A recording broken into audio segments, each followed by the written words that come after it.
Gardiner C. means co-author with Adolph A. Berle of The Modern Corporation and Private Property. In the summer of '33, I got a call from Rex Tugwell. Would I consider coming down to Washington? Rexford G. Tugwell is one of the original members of Roosevelt's Brain Trust, along with Dr. Mean's colleague, Adolph Berle. He became economic advisor on finance to Henry Wallace, Secretary of Agriculture. Among his other New Deal assignments were his work as a member of the Consumer Advisory Board of the NRA and as director of the industrial section of the National Resources Planning Board. During the war, he was chief fiscal analyst in the Budget Bureau. At the beginning of the New Deal, they called it a revolution. Then they began to say it wasn't a revolution. Our institutions were being shored up and maintained. What really happened was a revolution in point of view. We backed into the 20th century, describing our actual economy in terms of the small enterprises of the 19th century. We were an economy of huge corporations with a high degree of concentrated control. It was an economy that was in no sense described by classical theory. What Roosevelt and the New Deal did was to turn about and face the realities. It was this which produced the yeastiness of experimentation that made the New Deal what it was. 100 years from now, when historians look back on it, they will say a big corner was turned. People agreed that the old things didn't work. What ran through the whole New Deal was finding a way to make things work. Before that, Hoover would loan money to farmers to keep their mules alive, but wouldn't loan money to keep their children alive. This was perfectly right within the framework of classical thinking. If an individual couldn't get enough to eat, it was because he wasn't on the ball. It was his responsibility. The New Deal said, anybody who is unemployed isn't necessarily unemployed because he's shiftless. Roosevelt was building up new ideas in a milieu of old ideas. His early campaign speeches were pure old deal. He called for a balanced budget. When he got into office, the whole banking system collapsed. It called for a New Deal.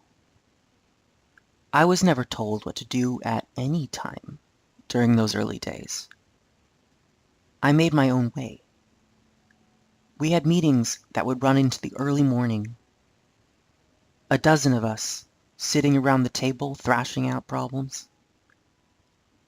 They were more than bull sessions because we were making decisions. I answered some of the mail for Wallace. Great quantities came pouring in, letters from everywhere. I must have handled some 200-300. They were proposals from people, solutions to all sorts of problems, some of them crackpot, some of them quite good. Everybody had a suggestion. The country was aware, as it never was before, that it was on the edge of something. Talking a couple days ago with a couple of old New Dealers, we agreed it was a very exhilarating period. There was no question in our minds we were saving the country. A student of mine remembered how exciting it was to him. He worked in the Department of Labor. He said, any idea I had, I put down on paper. I'd send it up and somebody would pay attention to it. Whoever it was, Madame Perkins, Ikes, or Wallace. This is how it was all the way through. I remember a request from Mrs. Roosevelt. One of the big corporations had thumbed its nose at a stockholder. The woman had written to Mrs. Roosevelt, have they a right to do this? She sent the letter to Tugwell, who sent it to me. I wrote an answer for Mrs. Roosevelt to send to her. I remember I did have a suggestion for her. One of the first things I did was get in touch with Mary Rumsey. She was head of the Consumer Advisory Board of the NRA.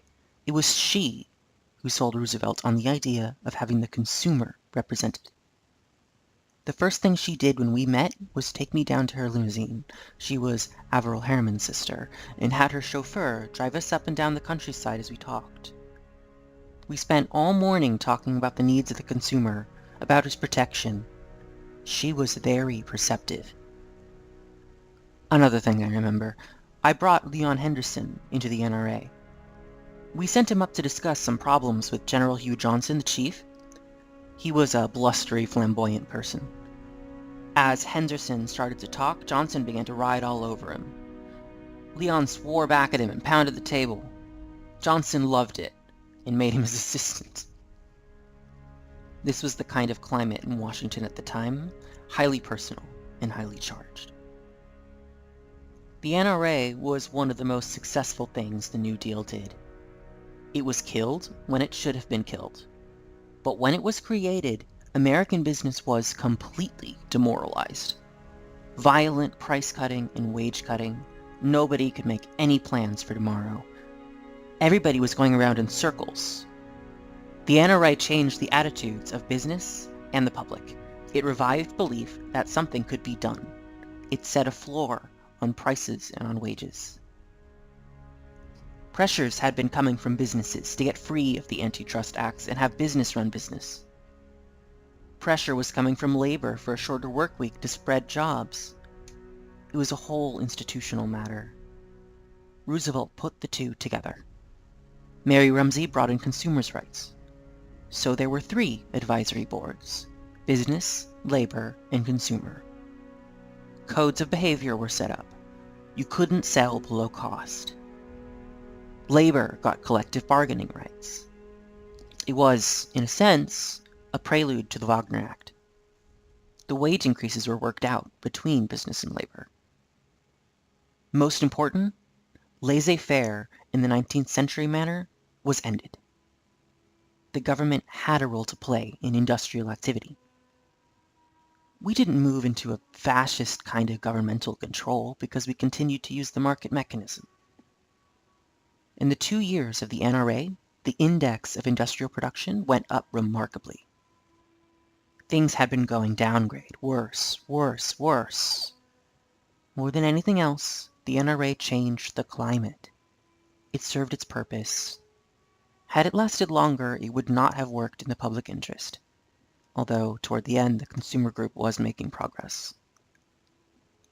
Had the NRA continued, it would have meant dangerously diminishing the role of the market in limiting prices. You see, there was little governmental regulation of the NRA.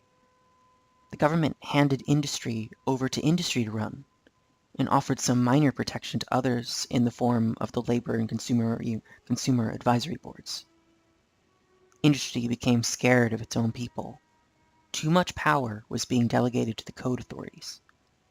It was business's fear of business, rather than business's fear of government, though they wouldn't quite put it that way.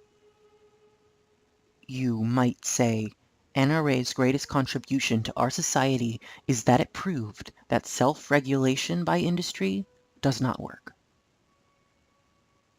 Laissez-faire as such certainly did not come to an end with the New Deal. We still have a tremendous amount of freedom of decision-making in the individual corporate enterprise. The new element is the government's positive responsibility for making our economy run. As for those first New Deal days, much of the excitement came from improvisation.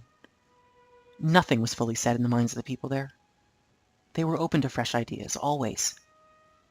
We wouldn't have been where we are now were it not for Washington improvisations. This outflowing of people felt they were somehow on the way, though they were not sure how. A surprising number, we discovered, were sons of rabbis, ministers, missionaries. Yes, there was an evangelical quality, though it was non-religious. People who were personally concerned about a better world came to Washington, drawn to it, even though where we were going was still to be worked out. There was an elan, an optimism, an evangelism. It was an adventure.